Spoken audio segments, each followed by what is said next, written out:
están faltando algunos chicos que pongan las cámaras.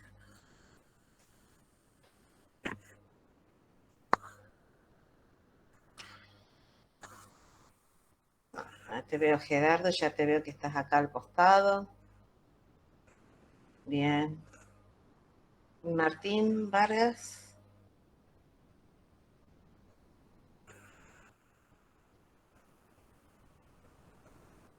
Me falta Martín Vargas. Bueno, yo les decía de que antes de empezar con los pliegos vamos a empezar un poquito la introducción para que ustedes entiendan por qué el porqué de los pliegos. El porqué de los pliegos de especificaciones técnicas. Cuál es la importancia que tienen y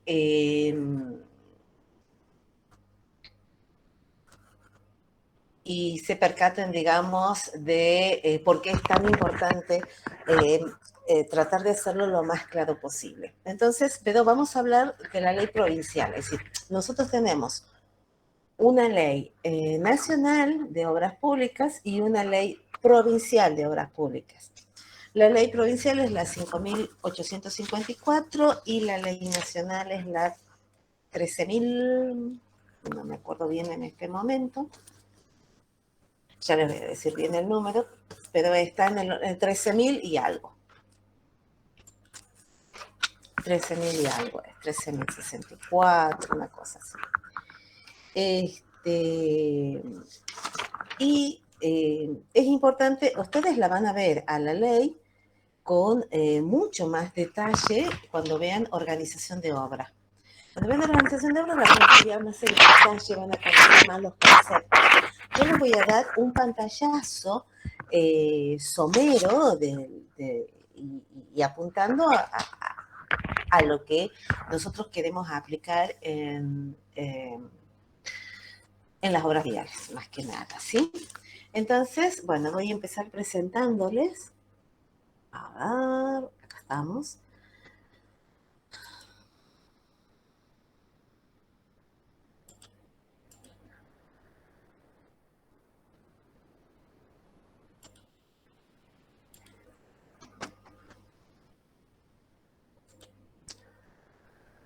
La ley de obras públicas y de ahí vamos a ver por qué usamos los pliegos de especificaciones técnicas y de dónde salen los pliegos que vamos a utilizar nosotros.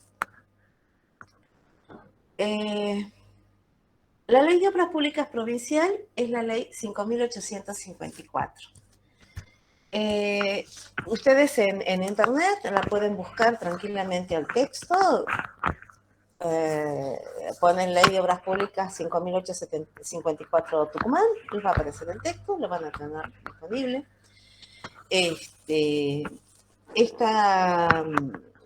Esta ley no es nada nuevo. Esta ley es del año 1986. Sí ha tenido algunos pequeños cambios, sobre todo en lo que es la parte económica, porque si ustedes ven la ley habla de australes. No sé si la ley o el decreto reglamentario, pero habla de australes. Ustedes no han conocido los australes. No saben que ha sido una moneda que nosotros hemos tenido en algún momento. En vez del peso argentino, teníamos los australes.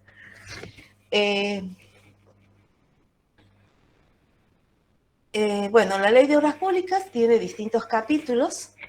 Un primer capítulo que es la de disposiciones generales, es decir, que la idea es, en este capítulo, puntualizar dónde vamos a aplicar esta ley de obras públicas.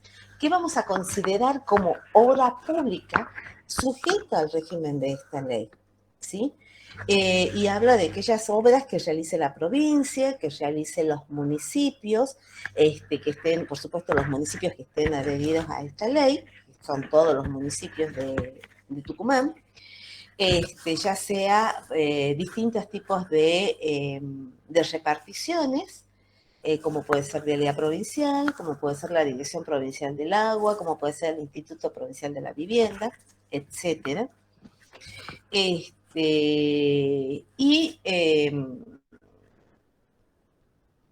habla de quién tiene que tener el dominio de la propiedad donde se va a realizar la obra, que normalmente es un dominio público. Y si no fuera un dominio público, tenemos que expropiar ese terreno para hacerlo de dominio público, ¿sí? Para que sea parte del dominio público.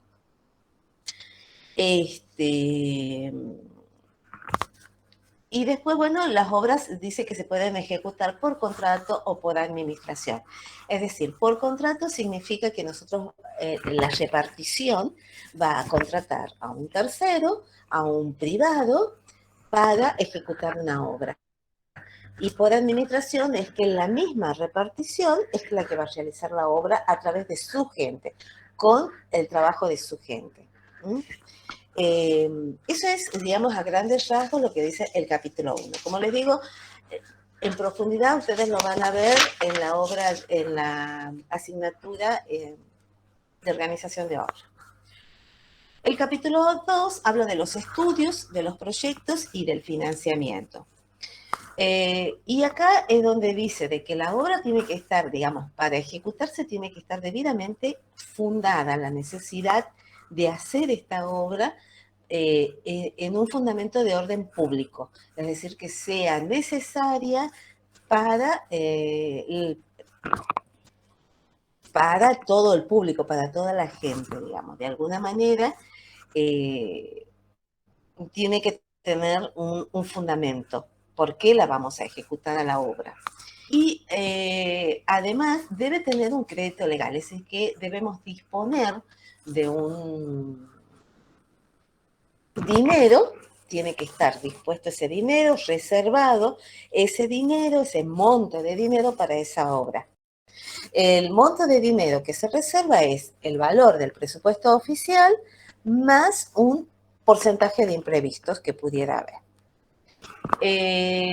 Salvo que sea un caso fortuito o de fuerza mayor, en donde está afectando la seguridad, está afectando la salud pública, entonces en ese caso tal vez no tenga el crédito originalmente, pero por ese causal de fuerza mayor hay que ejecutar urgente esa obra.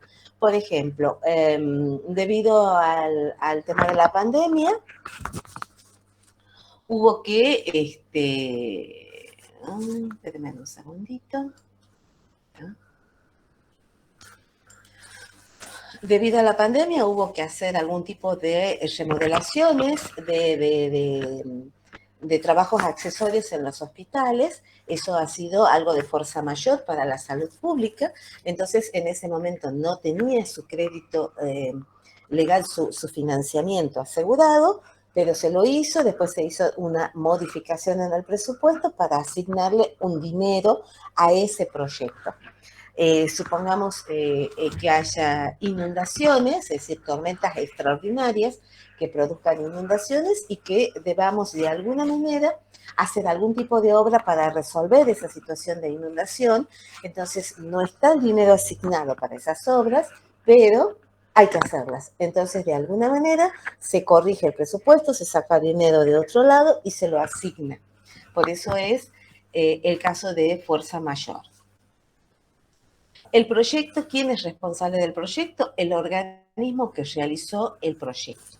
¿Sí? Si es la repartición la que hace el proyecto, es la responsable. Eso no implica y no le quita responsabilidad a la empresa que vaya a ejecutar la obra en decir, si es que observó, hay esta situación que no se puede ejecutar o si se ejecuta de esta manera, vamos a tener algún problema. Por ejemplo, un ejemplo de esto es la situación que se planteaba con, no sé si ustedes se acuerdan, que se estaba construyendo, o se construyó, un puente sobre el Canal Sur, y este puente sobre el Canal Sur se cayó, pasando la Independencia hacia el sur. Y se cayó cuando estaba circulando un camión. Y había un problema constructivo, aparentemente de proyecto. Entonces, ¿quiénes son los responsables de esa situación? La repartición que proyectó, pero también es responsable aquella empresa que construyó ese puente y que no dijo que tenía ese vicio o ese problema, esa obra. ¿Sí? Entonces, eso es fundamental, que si la empresa se da cuenta que hay algo que no se puede ejecutar o que si se va a ejecutar no va a cumplir con los parámetros de resistencia de la obra, entonces hay que denunciarlo, ¿sí? Bien. Después tenemos el capítulo 3, que este es el que a mí me interesa de alguna manera, que es de los procedimientos para la selección y modalidades de contratación de obra pública. Acá hay distintos tipos de modalidad para seleccionar las empresas que van a ejecutar una obra. La fundamental y la que es, digamos, obligatoria en cierta forma, es la licitación pública. La licitación tiene que ser pública. ¿Qué significa que sea pública? Significa que la repartición dice, mire, nosotros tenemos para realizar esta obra con este presupuesto, en este plazo de obra y con estas condiciones. Entonces, invita en forma pública, a través de los medios informativos que se dispongan, que sale a licitación y que pueden presentarse todas las empresas que quieran y que cumplan con las capacidades técnicas, económicas y financieras exigidas para cotizar la obra y competir con otras empresas. Pero no estamos diciendo fulano, mengano, pedrengano, no. Cualquier empresa. Obvio que tiene que cumplir ciertas condiciones de capacidad. Entonces, que lo disponen, ¿no es cierto? Se lo dispone cuáles son las condiciones y se presenta a cualquier empresa. ¿Qué pasa? Cuando los montos son muy pequeños, cuando hay una urgencia, supongamos el tema justamente de la seguridad en cuanto a salud o en cuanto a la seguridad de la población, se produce una inundación, hay una urgencia, tenemos que acelerar los plazos, entonces se puede trabajar con una licitación privada, un cotejo de precio o de antecedentes. Es decir, en este caso, en estos procedimientos, vamos a invitar a como mínimo 3 empresas a que coticen. Pero vamos a decirle, fulano, por favor, ¿usted quiere cotizar? Mengano, ¿usted quiere cotizar? Perengano, le vamos a dar nombre y apellido y lo vamos a invitar a cotizar. Siempre y cuando, obvio, cumplan con ciertas condiciones técnicas, económicas y financieras dentro de las empresas del medio. Es decir, que esta contratación directa o por cotejo de precios o por una licitación privada se da porque el presupuesto oficial es muy bajo, porque hay una razón de seguridad, de fuerza mayor, de urgencia, o porque hay una capacidad artística definida, una capacidad técnica, una capacidad científica, o hay que pagar una patente que solo la tiene determinada empresa.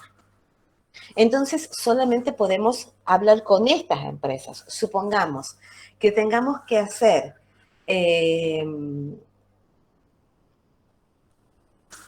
no sé, por decirles, la restauración de un monumento, de una estatua, y bueno, necesitamos cierta destreza artística y lo va a tener que hacer determinadas personas. No es para todo el público. O si, por ejemplo, se trata de una planta nuclear que tenemos que construir, también no es para cualquiera, sino que para determinadas empresas, ¿sí? Pero tiene también, que yo lo estoy poniendo ahí en la filmina, donde si nosotros tenemos una obra en curso, una obra que ya ha sido licitada por licitación pública, ya ha sido adjudicada y están trabajando, y de pronto dentro de esa obra se observa que hay que hacer unos trabajos que son indispensables y que no vayan a exceder el 30% del monto total de esa obra contratada, le podemos dar directamente a esa empresa que ya está ejecutando la obra. ¿Sí? No buscar otra empresa, sino directamente a esa empresa. No sé si estoy siendo lo suficientemente clara. ¿Se está entendiendo lo que estoy explicando? Sí, sí se entiende. Bien. Perfecto. Por lo menos uno entiende. No sé los demás, pero uno sí me ha dicho. Después tenemos la modalidad de contratación. Hay distintas modalidades de contratación. Normalmente en las obras viales trabajamos con la unidad de medida. ¿Qué significa de medida? Significa que se contrata, por ejemplo, por decirles algo, 10.000 metros cúbicos de excavación. Y se hacen de los 10.000 metros cúbicos, hacemos 9.500 metros cúbicos.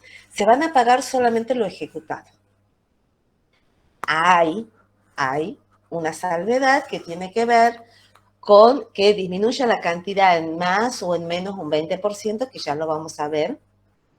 Pero lo que en realidad lo que nos van a pagar es lo realmente ejecutado en cantidad. Si ejecutamos de más, nos van a pagar lo que ejecutamos en realidad. ¿Sí? Y diferente es, por ejemplo, el ajuste alzado. El ajuste alzado normalmente es una obra que se entrega llave en mano, que no se va certificando por cantidad, sino por el porcentaje de avance. Y donde supongamos tenemos 10.000 metros cúbicos de excavación y en la realidad terminamos haciendo 13.000, no importa. Nosotros cotizamos un precio, que es el precio total de ese ítem, y a nosotros nos van a pagar hasta ese monto, independientemente si son 10.000 metros cúbicos o 13.000 metros cúbicos, por ejemplo. Normalmente en las obras de vivienda se da mucho el tema del ajuste alzado. En las obras viales es muy raro. Normalmente en las obras viales trabajamos con unidad de medida. Después tenemos de la licitación propiamente dicha.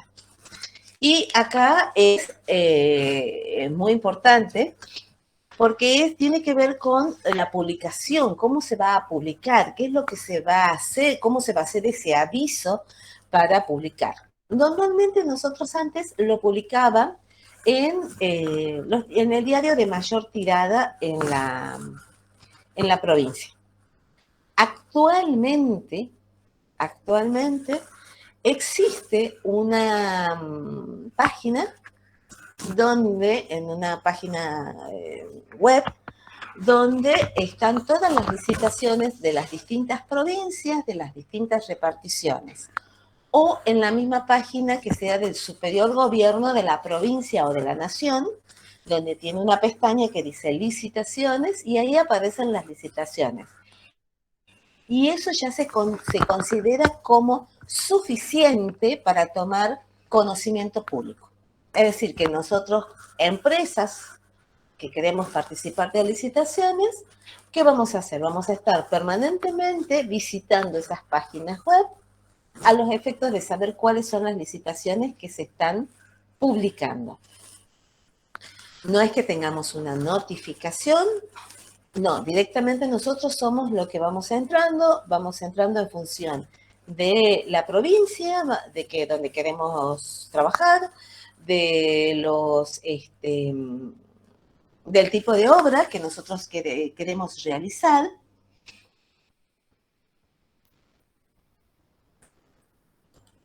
Del tipo de obra que nosotros queremos realizar,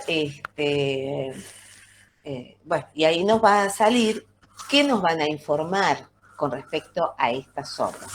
Nos van a decir el nombre de la obra, quién es el comitente, cuál es el monto del presupuesto, dónde podemos obtener la información y toda la documentación. Actualmente, en la mayoría de los casos, ya es pública y gratuita, es decir, que lo podemos bajar directamente de la página web. En algunos casos sí nos pueden llegar a cobrar y la tenemos que retirar de la repartición previo pago del arancel correspondiente. Y después nos dice la fecha en la cual se va a producir la apertura de los sobres, que se van a presentar las distintas empresas que coticen, y la fecha y el lugar donde se va a abrir y cuáles son las exigencias técnicas, económicas y financieras que debe cumplir la empresa para poder participar de esa licitación. Bueno. Después, bueno, habla de la presentación de las propuestas y dentro de la presentación de las propuestas nos habla de un punto que es fundamental y que normalmente es causal de rechazo si no se cumple, que es la garantía. Nosotros ante cada propuesta tenemos que hacer una garantía equivalente al 1% del presupuesto oficial y esa es una garantía de que nosotros vamos a mantener la oferta por un periodo determinado, que normalmente son 90 días, que es el periodo que se toma la repartición para estudiar las distintas propuestas y realizar la adjudicación de la obra. Entonces, las empresas tienen la obligación de mantener la oferta durante ese periodo de estudio que tiene la repartición y si por alguna causa quiere sacar la oferta, entonces se cobran la garantía, la repartición. ¿Sí? Esas garantías, hay distintos tipos de, digamos, diferentes formas de realizarla, ya sea a través de un depósito en un banco, a través de una póliza de caución, a través de un bono de cancelación de deuda, a través de un título. Normalmente lo que hacemos es hacer una póliza de caución por el monto del respectivo, que sería en este caso el 1%. Después también, como otro elemento importante y causal de rechazo de la propuesta es no disponer de la constancia de inscripción y la capacidad. En esta ley de obras públicas se crea el registro provincial de constructores de obras públicas, donde están obligados todas las empresas que quieren participar de una licitación, están obligados a estar inscritos. Ese registro de contratistas de obras públicas, que hay provinciales y hay un nacional, ¿qué hace? Estudia las distintas empresas. Las empresas les presentan, les dicen, a ver, estos son nuestros balances, estos son las obras que hemos ejecutado, estas son los equipos que disponemos, estos son el personal que disponemos y en función de eso se le asigna una capacidad de dinero para contratar obras públicas. Es decir, le dicen a la empresa, usted, empresa, por decirle su nombre, empresa, qué sé yo, casi asociado, tiene una capacidad para hacer obras hasta 1.500 millones de pesos. Si la obra que se está licitando tiene un presupuesto oficial de 1.600 millones de pesos, no me puedo presentar. Porque mi capacidad me limita hasta 1.500 millones de pesos. ¿Sí? Entonces, tengo que disponer, por eso pongo, no solo la inscripción en el registro, sino también la capacidad para contratar obras. Es decir, un monto de dinero que va a estar dado en función de las experiencias en obras anteriores, va a estar en función del equipo que disponga, que sea propio, del personal que trabaja conmigo, de la experiencia de este personal y de las condiciones económicas financieras, que sabe mucho de los indicadores de los balances de la empresa. Bueno, después otro elemento es el sellado de ley, que normalmente se paga en la Dirección de Rentas, y después tener un representante técnico colegiado. Es decir, ustedes, el día que se reciban, para poder trabajar como representantes técnicos en una obra pública, van a tener que inscribirse en el Colegio de Ingenieros Civiles. También hay provinciales y hay un colegio de ingenieros nacionales. Y aparte, bueno, otras características que le puedan llegar a pedir y a presentar la propuesta.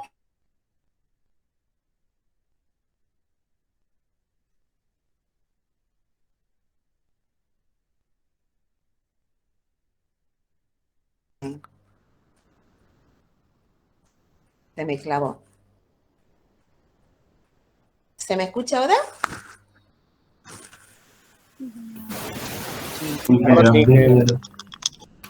Sí, ahora sí.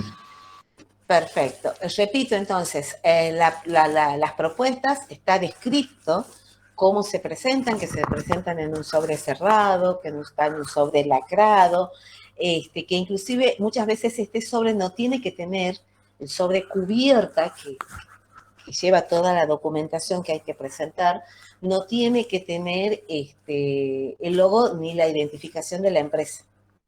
Es decir, no se tiene que saber que el sobre pertenece a tal empresa hasta que no se lo abre. Y allí dentro, ¿no es cierto?, van a ir tantas copias como nos pidan, puede ser que nos pida una original y una copia, o que nos pidan original, copia 1 y copia 2, es decir, duplicado y triplicado, en fin. Normalmente todo lo que se presenta está firmado por el apoderado legal de la empresa y el representante técnico. Y ahí es donde va la garantía, la constancia de inscripción, la documentación que justifica que el representante técnico está colegiado, que puede ser representante técnico, que tiene el título habilitante para ser el representante técnico de esta obra, y toda la documentación que nos pueden llegar a pedir. Y después explica cómo se hace el acto de la apertura. La apertura normalmente tiene una fecha y una hora. Entonces, nos dan una fecha y una hora para entregar el sobre, o nos dicen tiene que ser antes del acto de apertura, o nos dicen hasta las 9 horas recibimos los sobres y se abre a las 10. Entonces, el sobre se presenta a las 9, no se puede presentar 9:01 minuto. Es a las 9 y en este momento se cierra. El que llegó un minuto más tarde no se le recibe el sobre. Por eso es tan importante la puntualidad en este caso. Y es una de las cosas que yo por ahí muchas veces pongo de ejemplo cuando ustedes piden sus excepciones. Son futuros profesionales. El día de mañana, cuando tengan que hacer una licitación, no hay una excepción, no es que, no, me dormí, me dolió la muela, no pude llegar a tiempo, no sé. No hay justificativo. Es a tal hora se cierra y a tal hora se abre, se hace la apertura. Y bueno, se explica en este caso cómo se hace la apertura, qué es lo que normalmente lo que se controla antes de leer la oferta es que se cumplan con aquellos papeles que son causales de rechazo. Entonces, se ve que esté la garantía, que esté la constancia de inscripción de la capacidad, que tengan el representante técnico colegiado, que tengan el sellado. Y una vez que se ha visto que cumplen con eso, entonces recién se abre la oferta, el presupuesto o, digamos, el monto que la empresa dice, yo voy a ejecutar esta obra por este monto, entonces recién se abre y se da a conocer. Y se dice, la empresa tal propone hacer la obra por este monto. Bueno, y después, por supuesto, viene todo el proceso de adjudicación. Se hace el análisis de la adjudicación, que no debería ser la propuesta más económica, es decir, la de menor precio, sino que sea la más conveniente. Es decir, se tiene que analizar no solo que el precio sea bajo, sino que también la empresa cumpla con todos los requisitos técnicos, económicos, financieros. Es decir, de alguna manera es asegurarse que esa empresa a la cual se le va a adjudicar realice la obra desde el inicio hasta el final. Que esté en condiciones de poder ejecutar esa obra completa, terminarla y entregarla. Una vez que se da el proceso de adjudicación, que dice, se les comunica a todas las empresas, se dice, señores, su oferta ha sido la adjudicada a la empresa que se adjudica y a las otras le dirán, su oferta no fue adjudicada por tal razón y se le adjudicó a la empresa tal. Entonces, la empresa que es adjudicada tiene que pedir de nuevo, en este caso, al registro de contratista de obras públicas, le tiene que pedir de nuevo su capacidad, pero en este caso la capacidad para contratar. ¿Sí? Para contratar. ¿Por qué? Porque acá puede tener la empresa algunas otras obras que esté captando algo de la capacidad que tiene disponible. Y de esta manera presenta la garantía de cumplimiento de contrato, que es el 5% del presupuesto de la obra, y se firma el contrato, y entonces el contrato va a quedar integrado por diferentes documentos, entre los cuales está esta ley, la reglamentación de esta ley y los documentos que se han utilizado para la licitación. Y después, bueno, habla de la ejecución de las obras, cuando se inicia la obra, el acta de replanteo, que a partir de esa acta de replanteo se comienza a contar el plazo de ejecución de obra y es cuando se le entrega a la empresa los puntos fijos por donde pasa la obra, cómo se han medido las cotas de cada uno de los puntos. Entonces, todo eso tiene que entregar la repartición para que cuando se reproduzca en el terreno, se reproduzca exactamente lo que se proyectó. Habla de las responsabilidades del contratista. Acá es donde dice la responsabilidad que si ella encuentra que tiene algún error el proyecto, lo tiene que denunciar con la debida anticipación antes de ejecutar la obra. Y después habla el capítulo 7 de las alteraciones o condiciones del contrato, que era lo que yo le decía cuando hablábamos de las cantidades del modo de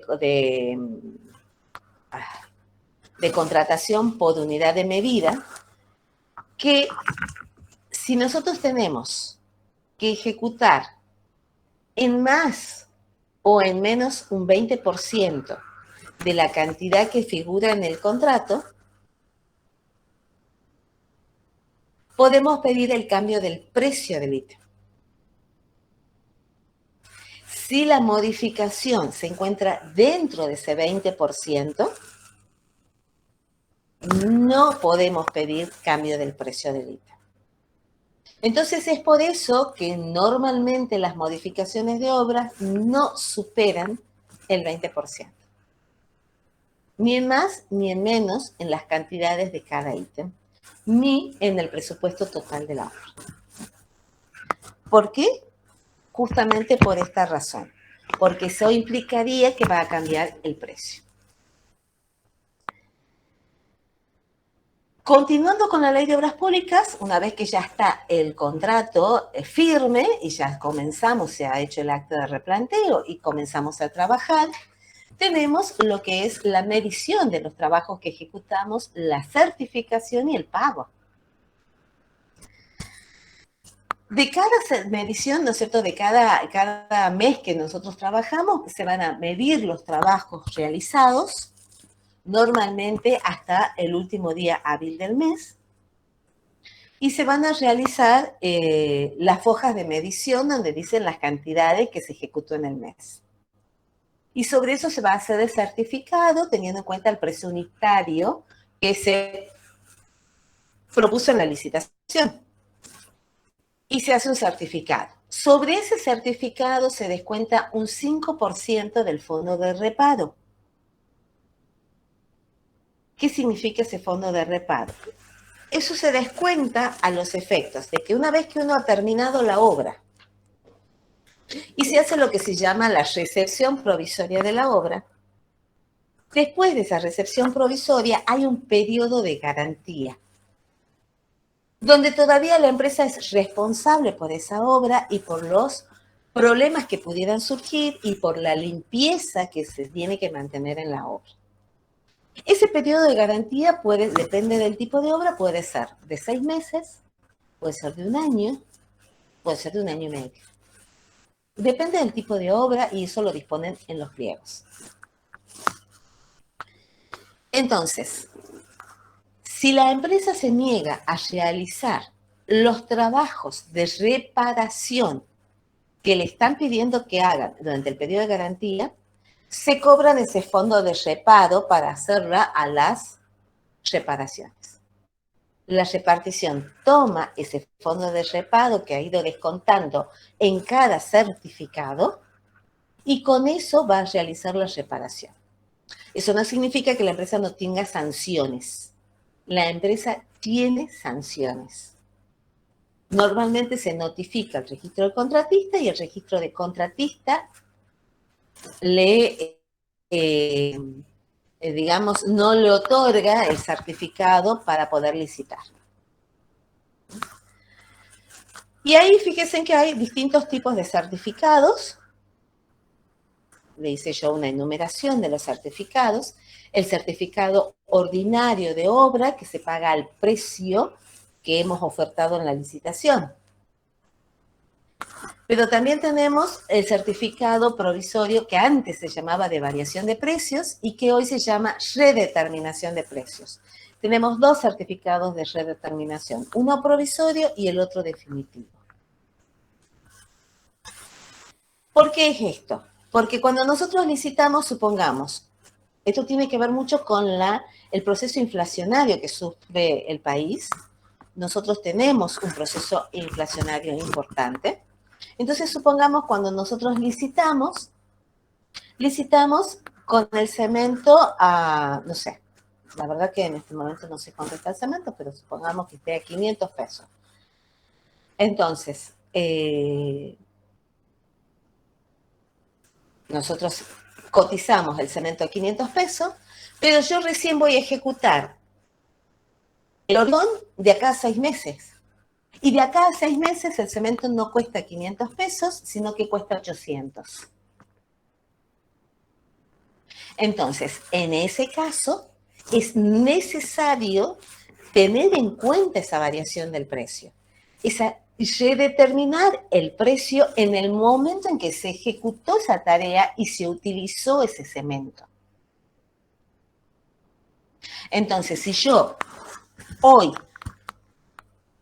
he cotizado a 500 pesos y voy a ejecutar dentro de 6 meses, y bueno, yo necesito que me paguen lo que cuesta el cemento dentro de 6 meses. Y si yo lo ejecuto dentro de un año, quiero que me paguen el cemento con el valor a ese, porque si no estamos perdiendo dinero. Hay un enriquecimiento ilícito por parte del Estado y un empobrecimiento de las empresas. Entonces, por eso es que se da el tema de redeterminación de precios. En este momento, la redeterminación de precios se está dando con decretos nacionales. originalmente era el 1295 del 2002 y luego se lo modificó con el 691 del año 2016. El pago se va a efectuar en el régimen de la Ley de Obras Públicas Provinciales a los 55 días corridos a contar del último día del mes por el que se emite el certificado. Eso es muy importante que ustedes lo tengan en cuenta, porque cuando hacen el cálculo del gasto financiero, dependen de esto, de cuándo me pagan. ¿Por qué? Porque yo empiezo a trabajar, vamos a suponer que nosotros hemos empezado a trabajar el 1 de septiembre. Necesito pagar la quincena que se paga entre el 15 y el 20 de septiembre. Voy a tener que pagar la quincena que se paga entre el 1 y el 5 de octubre. Vamos a tener que pagar la quincena del 15 al 20 de octubre, la quincena del 1 al 5 de noviembre y la quincena del 15 al 20 de noviembre. Porque los trabajos que hemos hecho en septiembre me los van a pagar a los 55 días del último día de septiembre. Es decir, que va a pasar todo octubre y me van a pagar el 25 de noviembre. Recién va a estar obligado el Estado a pagarme el certificado. Mientras tanto, yo tuve que aguantar mano de obra, comprar el combustible, el aceite y los materiales que necesito para trabajar. A la fecha, hoy, si yo quiero comprar combustible, tengo que pagar de anticipado. El camión de YPF no sale de la planta si no se depositó el cheque y se pagó. Yo tengo que disponer ese dinero de ese combustible para el equipo con anticipación. Y a mí me van a pagar recién el 25 de noviembre. Para tener ese dinero, o saco un crédito del banco, o saco un descubierto del banco. Eso significa que el banco me va a cobrar un interés. Si yo le pido plata al banco, el banco sí me presta, pero me cobra un interés. Es decir, esos, qué sé yo, 10.000 pesos que yo le pida, yo le tengo que devolver al banco, en este momento, 16.000. ¿Quién me devuelve los 6.000 pesos? Entonces, para eso es que yo tengo que tener en cuenta el gasto financiero. Y para tener en cuenta el gasto financiero tengo que saber exactamente cuándo me pagan. Por eso es importante este artículo. Y cuando nosotros hacemos nuestro análisis de costo, nosotros trabajamos sobre esto. O nos fijamos si tenemos un anticipo de obra. Algunas obras les dan anticipo, les dan un 10%, un 30% de anticipo. Entonces, eso nos ayuda o nos da un cierto margen y, por lo tanto, el gasto financiero va a ser menor. Bien. Sigamos. Bueno, después está cómo es el tema de la variación de precios. En la ley estaba, originalmente había otra forma de variación de precios, pero en la actualidad estamos trabajando con decretos nacionales. Este decreto es nacional. Estos son nacionales. Y estos son provinciales, decretos provinciales, que también tenemos nosotros en la provincia. Y después, bueno, hablamos del tema de las recepciones, de recepciones totales o parciales, es decir, que podemos ir haciendo, por ejemplo, por etapas. Eso se puede dar cuando tenemos pavimentos asfálticos, por ejemplo. Entonces, se hace la calzada y se lo libra al tránsito. Entonces, vamos haciendo recepciones parciales en la medida que vamos librando al tránsito. O Esperamos terminar toda la obra y recién se hace la recepción provisoria de toda la obra, la recepción total, y a partir de esa recepción comienza a regir el plazo de garantía. Si la recepción provisoria no tuvo observaciones, no hubo que hacer reparaciones, o durante el periodo de garantía no hubo observaciones, la recepción definitiva se da en forma automática cuando se cumple el plazo de garantía. Si hay observaciones en el medio, no. Y después está el capítulo, el último capítulo, no, en realidad no es el último todavía, sino que hay otro más, que está hablando de las rescisiones de obra, cuando se puede anular el contrato, anular por causales del Estado o anularlo por causales de la empresa. Si es por el Estado, hay un resarcimiento hacia la empresa. Normalmente las rescisiones por culpa del Estado es por falta de pago, o si es por culpa de la empresa, normalmente ella es multada y tiene consecuencias en el registro. ¿Mm? Si es que la empresa no ejecutó como debía ejecutar, si la empresa paralizó la obra, en fin, algún tipo de causal.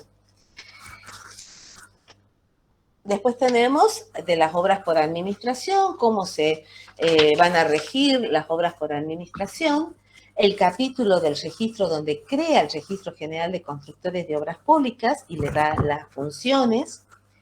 Después las disposiciones transitorias y complementarias que hacen a la transición de las obras que ya se venían ejecutando en esta época, cuando se promulgó esta ley, hasta que se comience a aplicar la ley, es decir, cómo se va a hacer la transición y cómo se van a regir estas obras que se venían ejecutando en ese momento. Ahora bien, como toda ley, tiene que ser reglamentada, ¿sí? Entonces, a partir de ahí, surge el decreto reglamentario de la Ley de Obras Públicas, que es el decreto 1534. ¿Se entiende hasta acá? ¿Voy muy rápido?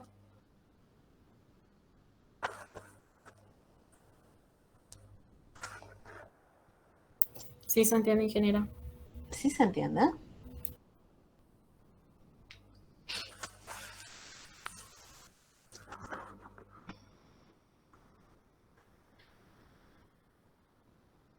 A ver. Ingeniera, Diga usted. el fondo del reparo, ese también después se le devuelve a las empresas. Sí, si no lo usan, sí. Si la empresa se hace cargo de las reparaciones que hay que hacer durante el periodo de garantía, una vez cumplida la recepción definitiva, se devuelve el fondo de reparo. Como también se devuelve la garantía por contrato. Una vez que se ejecutó la obra y se cumplió la recepción definitiva, también se devuelve la garantía de contrato.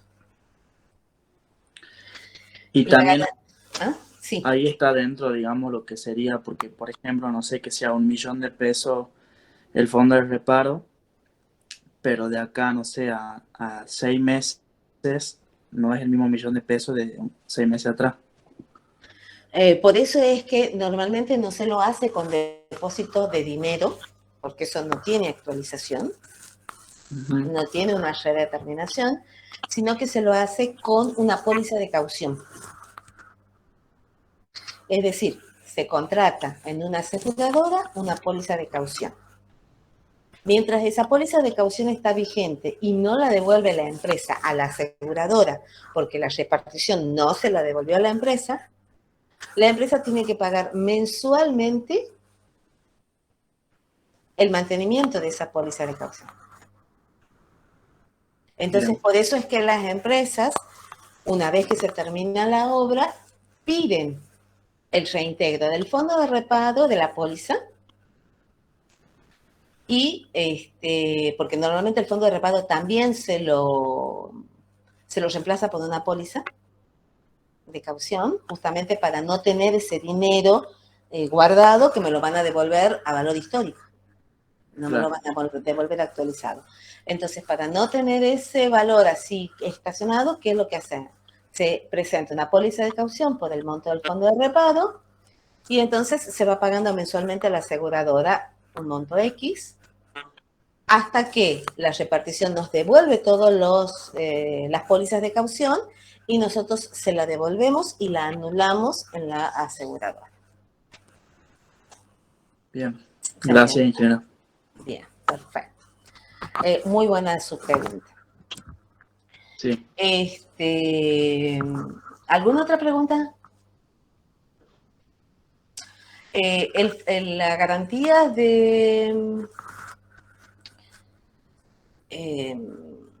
la oferta, la garantía que se presentó en el momento de la licitación, normalmente se devuelve en el momento de la adjudicación.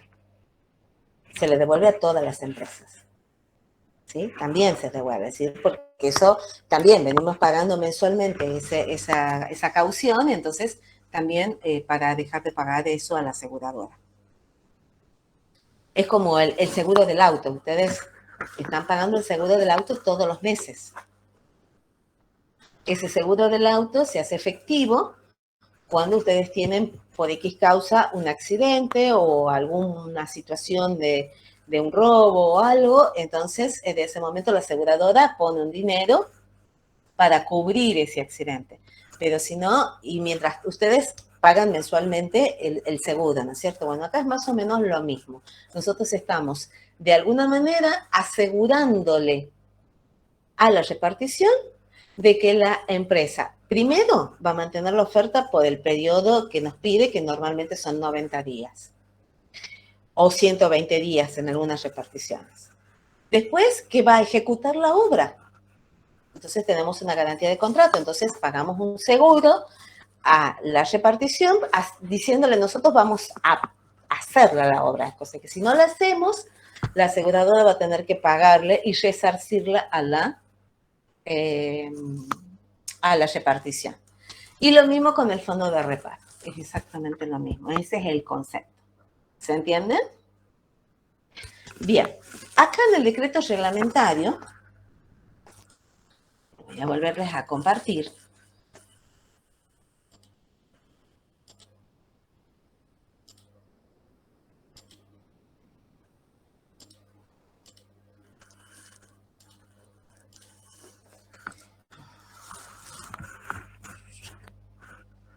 Bueno, habla, por supuesto, de las definiciones de obra pública, como que el decreto reglamentario es como que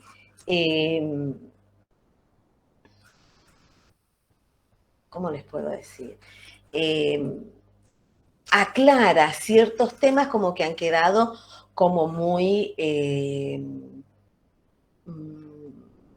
no digo pocos claros, sino que le ha faltado profundidad tal vez en la ley, ¿no es cierto? Entonces acá es como que lo aclara, le da más énfasis y de alguna manera está reforzando lo que dice la ley.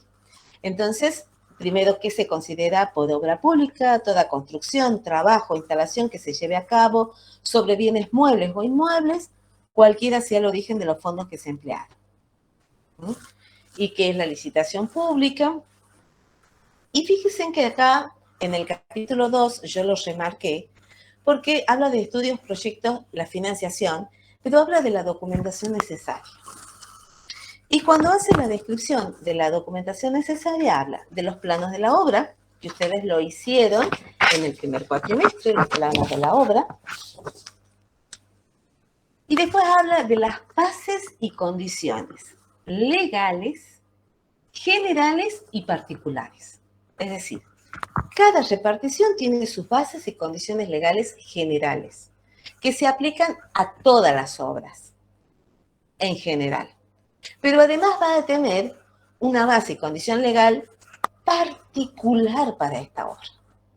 Es decir, que va a tomar del general y lo va a aplicar a esta obra específicamente.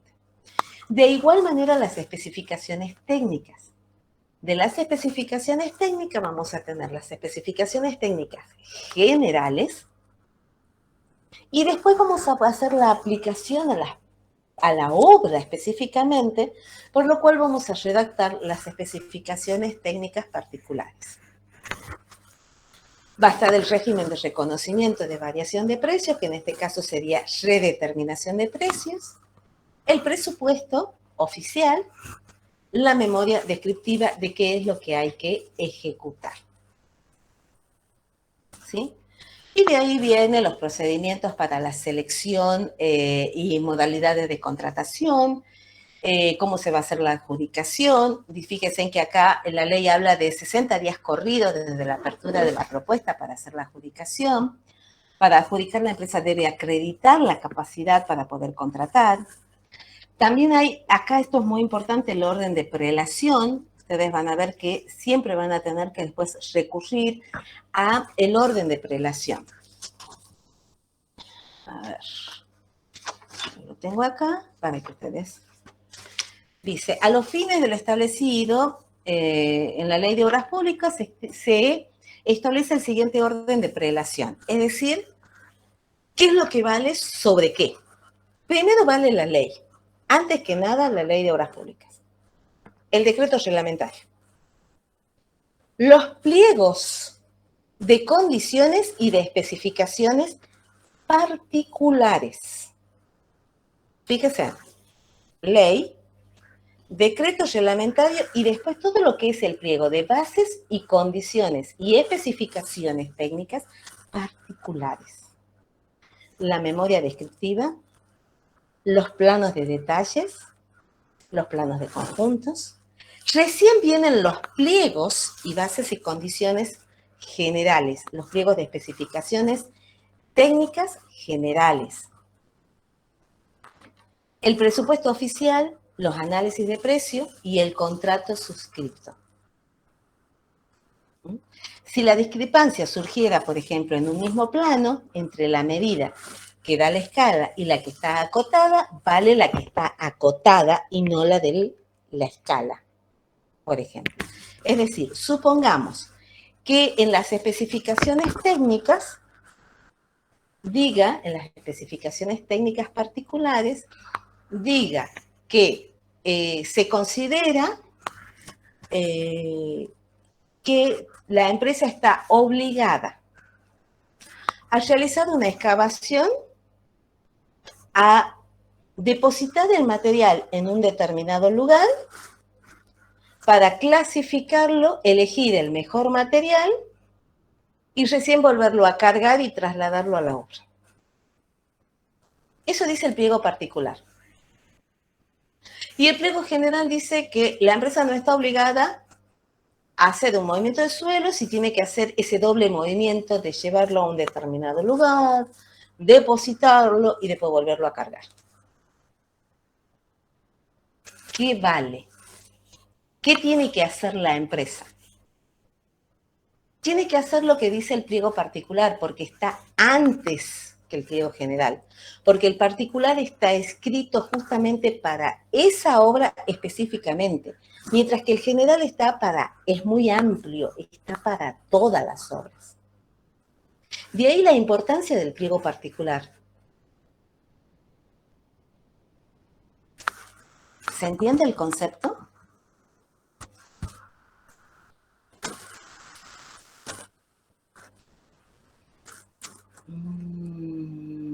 No escucho, no han entendido el concepto.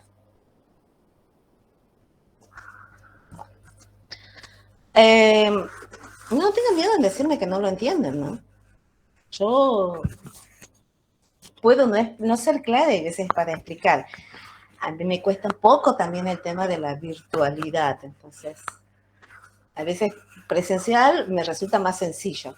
Bueno, el tema es el siguiente. A ver, vamos a tratar de dar otro ejemplo, a ver si con este otro ejemplo puedo ser más claro.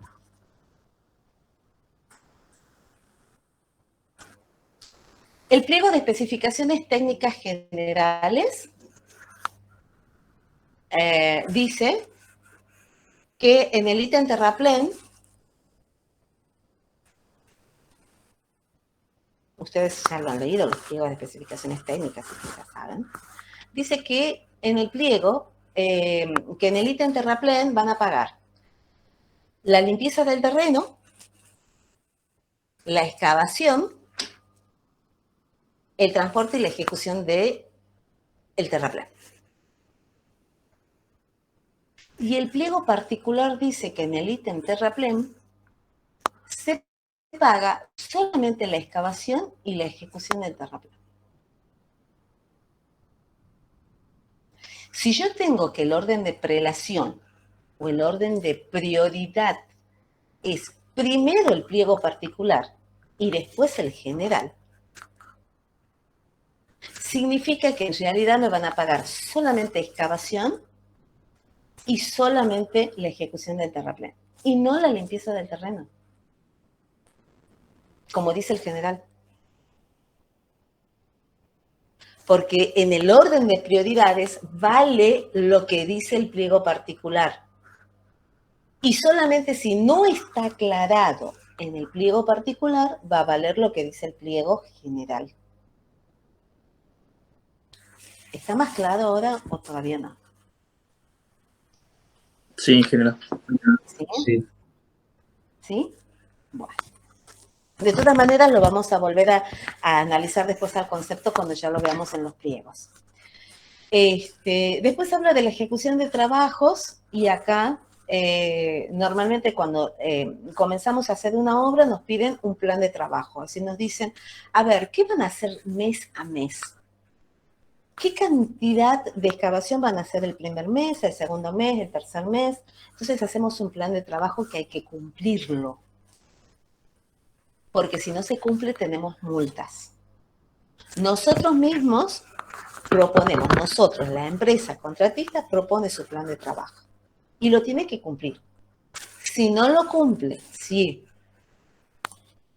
por debajo de un 10%, digamos, no ha cumplido con lo que está diciendo que va a hacer en el mes, se le va a aplicar multas. Y la multa es un descuento en el certificado. Es un monto de dinero que se descuenta. Entonces, por eso es muy importante la ejecución del plan de trabajo. Todo ese plan de trabajo, todo eso ustedes lo van a ver bien en organización de obra.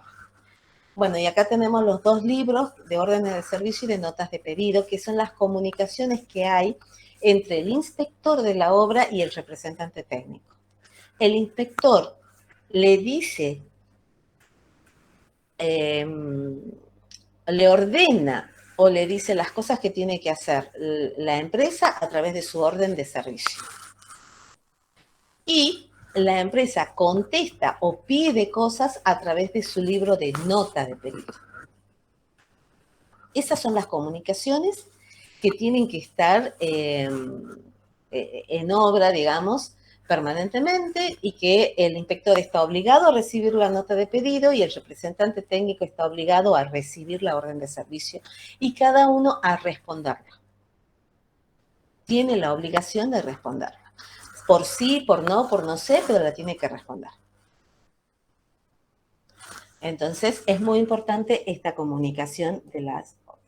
Bueno, después tenemos distintos capítulos de las alteraciones, de la medición, en fin, de la variación de precios, de las recepciones, de la rescisión del contrato, de las obras por administración, del registro general de constructores y del capítulo de disposiciones transitorias que era para las obras que estaban en ejecución en ese momento en que sale la ley. Bien. Ahora yo, viendo todo esto que está acá, todo lo que hemos visto de la ley, de las licitaciones, les hago una pregunta. A ver, ¿quién me puede responder? ¿Para qué se llama a una licitación pública para ejecutar una obra?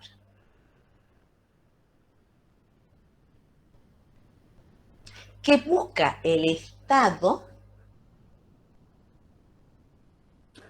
al hacer una ley de obras públicas y reglamentar todo el proceso de licitación de obras públicas? Transparencia, ingeniero. Transparencia. Uno. ¿Qué más?